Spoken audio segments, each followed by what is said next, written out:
La carta de Pablo a los Romanos. Mira el primer video, donde exploramos quién era Pablo, por qué escribió esta carta y donde trazamos las ideas centrales de los capítulos 1 al 4, que toda la humanidad está sin esperanza, atrapada en pecado y necesita ser rescatada. Y que este rescate no sucederá porque las personas traten de obedecer las leyes de la Torá.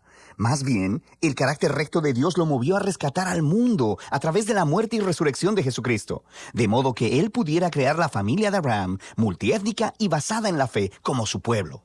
Ahora, en los 3 movimientos restantes de la carta de Romanos, Pablo va a desarrollar todavía más ideas. Recuerda la exploración de Pablo de la justificación por la fe, que cuando las personas confían en que la muerte y resurrección de Cristo fue por ellos, se les da un nuevo estatus de rectitud delante de Dios. Son colocados en una nueva familia, el pueblo del pacto de Abraham, y se les da un nuevo futuro, la esperanza de una vida transformada. Ahora, Pablo quiere mostrar cómo esta realidad debería transformar cada parte de nuestra existencia, porque estar en esta familia significa ser parte de una nueva humanidad que Dios está creando a través de Jesús y el Espíritu. Así que Pablo regresa al primer personaje humano de la historia bíblica, Adán. Su nombre significa humanidad, y Adán, como toda la humanidad después de él, eligió el pecado y el egoísmo.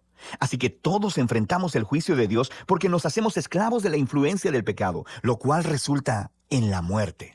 Pero luego Pablo contrasta a Adán con Jesús, quien él dice que es el nuevo Adán, un humano que vivió en fiel obediencia a Dios, mostrada a través de su acto de amor sacrificial. Y ahora Jesús ofrece su vida como regalo a otros para que ellos puedan ser justificados delante de Dios.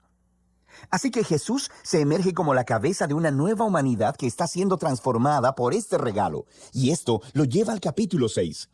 Pablo les recuerda a estos cristianos en Roma que elegir seguir a Jesús significa dejar su vieja humanidad en Adán y entrar a la nueva humanidad en Jesús, y que su bautismo fue un símbolo sagrado de esa transición. Su vieja humanidad murió con Jesús y su nueva humanidad fue levantada con Él de entre los muertos. Así que cuando una persona confía en Jesús, su vida se une a la vida de Él, y lo que es cierto de Él, ahora es cierto también de ellos. Es cuando las personas aceptan su identidad como humanos en Jesús, que son liberados para convertirse en humanos verdaderos que realmente pueden amar a Dios y a su prójimo. Ahora, si crear esta humanidad siempre fue el propósito de Dios, pregunta Pablo en el capítulo 7, ¿cuál fue el punto de Dios entregando la ley, en hebreo la Torá, a Israel?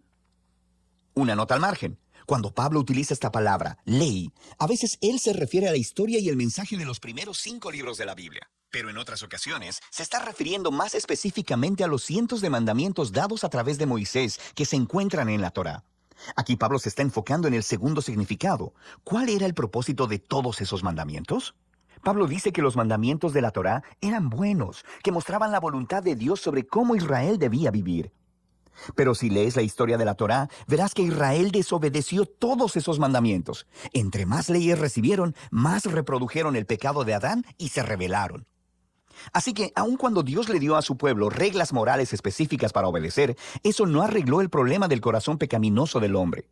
Paradójicamente, esas reglas hicieron a Israel todavía más culpable. Pero, dice Pablo, la paradoja es el punto. El objetivo de Dios era dejar muy claro que la maldad había secuestrado el corazón del hombre y que la Torá, por buena que sea, no podía hacer nada al respecto. Pero Pablo dice en el capítulo 8, la solución llegó en Jesús y el Espíritu. Y es así como los mandamientos de la Torá actuaron como una lupa, enfocaron el problema de la condición humana en un solo lugar, en el pueblo de Israel. Pero ahora, el representante de Israel, Jesús el Mesías, ha pagado por y lidiado con todo ese pecado a través de su muerte y resurrección. Y ahora, Jesús ha enviado su Espíritu sobre esta nueva familia para transformar sus corazones, para que ellos verdaderamente puedan cumplir el llamado de los mandamientos de la Torá, de amar a Dios y a su prójimo. Y hay más. La renovación de Dios de los seres humanos es el primer paso de su misión más grande, rescatar y renovar toda la creación, haciéndola un lugar donde su amor tenga la última palabra. Ahora, puedes ver cómo los capítulos del 1 al 8 son un largo hilo de pensamiento. Pero esto hace que surjan otras preguntas. Si todo esto fue el propósito de Dios, ¿cuál es el estatus actual de los israelitas que no reconocen a Jesús como el Mesías? ¿Cómo esta historia cumple las promesas de Dios para ellos? Pablo comienza el capítulo 9 con su angustia personal sobre sus compañeros israelitas, que no ven a Jesús como su Mesías. Y esto lo lleva a reflexionar en el Israel del pasado a partir de la historia en el Antiguo Testamento. Y él nos recuerda que simplemente ser un israelita étnico, un descendiente físico de Abraham, nunca hizo de nadie automáticamente un miembro fiel de la familia del pacto. Pablo nos muestra cómo Dios siempre ha seleccionado a un subgrupo de la familia de Abraham para llevar la línea de la promesa. Y su punto es que ahora la línea de la promesa es adelantada por aquellos que siguen a Jesús. Él nos recuerda que por un largo tiempo, personas dentro y fuera de la familia de Abraham han rechazado la voluntad de Dios. Él nos recuerda la historia de Israel, el becerro de oro y la rebelión de Faraón. Él nos muestra cómo Dios fue capaz de orquestar eventos para que el rechazo del pueblo egipcio hacia él lograra sus propósitos redentores. Así que, en el capítulo 10, Pablo cambia su enfoque al Israel del presente. La razón por la que muchos israelitas rechazan a Jesús es porque ellos están basando su relación de pacto con Dios en su desempeño respecto a los mandamientos en la Torá. Y muy tristemente, no reconocen lo que Dios ha hecho a través de Jesús para crear una nueva familia de pacto basada en la fe. Así que, Pablo pregunta en el capítulo 11, ¿cuál es el futuro de Israel? ¿Ha rechazado Dios a su pueblo? No, dice él. Hay muchas personas judías, como yo mismo, que reconocemos a Jesús como nuestro Mesías, pero hay muchas que no. Pero Dios fue capaz de usar el rechazo de ellos para cumplir sus propios propósitos.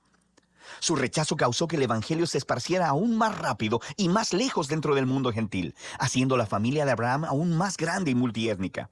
Pablo describe a la familia del pacto de Dios como un gran olivo y que los rechazadores de Jesús han sido arrancados, por así decirlo, y estos gentiles son como ramas salvajes que han sido injertadas en el árbol familiar. Sin embargo, dice Pablo, un día Jesús será reconocido por su propio pueblo. No nos ofrece detalles de cómo.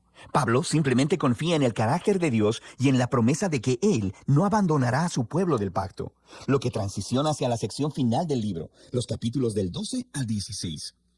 Pero no olvides el gran panorama. Debido a su fe en Jesús, los judíos y los gentiles ahora están juntos en la familia de Abraham. Esa nueva humanidad que está siendo transformada por el Espíritu de Dios, y así Dios está cumpliendo sus antiguas promesas. Por lo tanto, la única respuesta razonable es que estos cristianos judíos y los no judíos sean unificados como la iglesia. Los capítulos del 12 al 13 nos muestran que esta unidad vendrá de un compromiso de amar y perdonarse los unos a los otros. El amor se pondrá de manifiesto cuando todos, usando sus diversos dones y talentos, se sirvan unos a otros en la iglesia. Y también significa humildad y perdón. Cuando estos grupos étnicos y culturas diferentes se unen en Jesús, el conflicto es inevitable. Y esto solo puede vencerse a través del trabajo duro, del perdón y la reconciliación. Así mostrarán la más grande de las virtudes cristianas, el amor, la cual cumple los más grandes mandamientos de la Torá: amar a Dios y amar a tu prójimo como a ti mismo. En los capítulos 14 y 15, Pablo se enfoca específicamente en los asuntos que están creando divisiones étnicas en la iglesia romana. Estas son disputas acerca de las leyes de alimentación judías y del día de reposo. Y Pablo dice que estas prácticas no definen quién está dentro y fuera de la familia de Dios. Y si las personas difieren sobre estos temas culturales, importantes, pero no esenciales, necesitan aprender a respetar sus diferencias. Y de esta manera, el amor sanará y unificará a la familia de Jesús. Pablo cierra la carta primero recomendando a Febe, quien es una líder clave en la iglesia de Cencrea.